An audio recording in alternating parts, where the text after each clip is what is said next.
वंजारी वगैरे सर्टिफिकेटची मला गरज नाही. मी ओरिजिनल वंजारी आहे, रक्तात वंजाऱ्याचं रक्त आहे.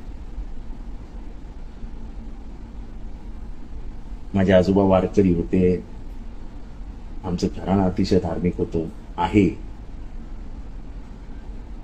आणि वंजाऱ्यांची ओळख म्हणजे कष्ट, कष्टाचं दुसरं नाव वंजारी.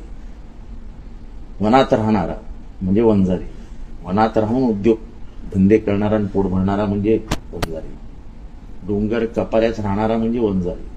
त्याची ओळख, त्याची म्हणजे त्याची जी प्रगतीचा आलेख आहे किंवा त्याचं जे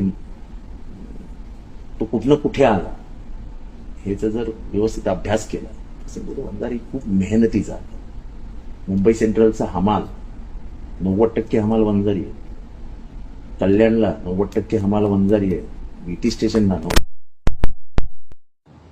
मुंबईच्या प्रमुख रस्त्यांवर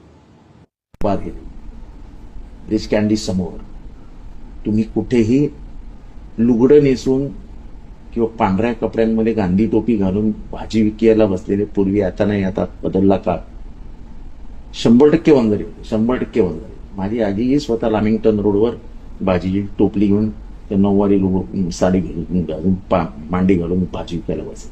अशा कुटुंबातले आम्ही आहोत.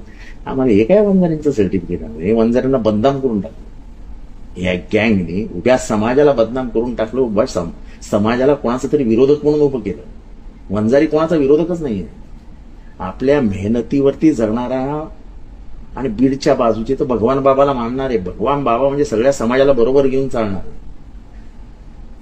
हे काय मला सांगतात वंजारी बदनाम करून टाकले वंजाऱ्यांना. आणि हे असले धमक्यांना घाबरून मी काय माझं बोलणं बिलणं बंद करणार नाही. मी चांगल्या